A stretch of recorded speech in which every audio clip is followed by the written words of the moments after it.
What's up, guys? Welcome back to another video today. And today I want to talk about and go over 5 things you should not do in your Mustang when you get one.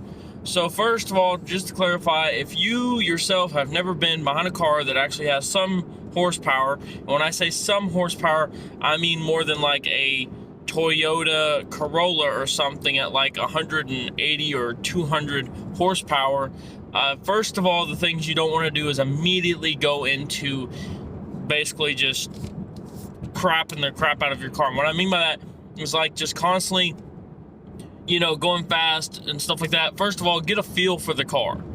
And immediately when you pick up your car, no matter what car it is, it doesn't matter if it's a Mustang, it doesn't matter if it's a whatever, a Toyota, a Nissan 350, 370Z, get a feel for your car. Drive it at least a week to 2 weeks first before you figure that out. There's so many people who are young who get a car, immediately just, try to like redline it, and it's a very bad thing to do to the car because, number one, especially if it's a brand new car, as in you're buying it off the lot. The reason why is because if you're getting the car brand new off the lot, there is break-in miles of 1,500 for the car. So you have to do the break-in miles first before you're able to do any of that, So number 2 would be, do not turn trash control fully off and think you know what you're doing. Mustangs have a notorious issue of the backsides going out of them. In reality, it has nothing to do with that. It has to do with the person doesn't know how to drive. You do not go around a corner and gas it around a corner. Gas it on the straightaway, sure. And if those tires hook up and they connect correctly, you'll be gone immediately and you'll be doing good. But here's the problem. If you don't, and for whatever reason, you go around a corner and you gas it, that back end's gonna go out. If you go around a corner, if you wanna have fun and you go around the corner and you wanna gas it, wait till the car is completely straightened out before you do anything like that. That way you don't lose control, you keep on focus on the road, and you're able to handle it. The other thing, which would be in the number three, do not immediately do mods to your vehicle.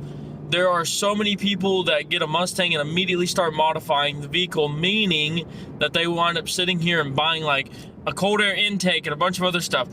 Do the research on the vehicle first. People do that, they get stuff and they realize, oh shit, I ordered this for a 5.0 and I don't have a 5.0, I have a 4-cylinder turbo or, an EcoBoost, or I have a V6 and it doesn't fit my car. Do that first before doing anything, okay?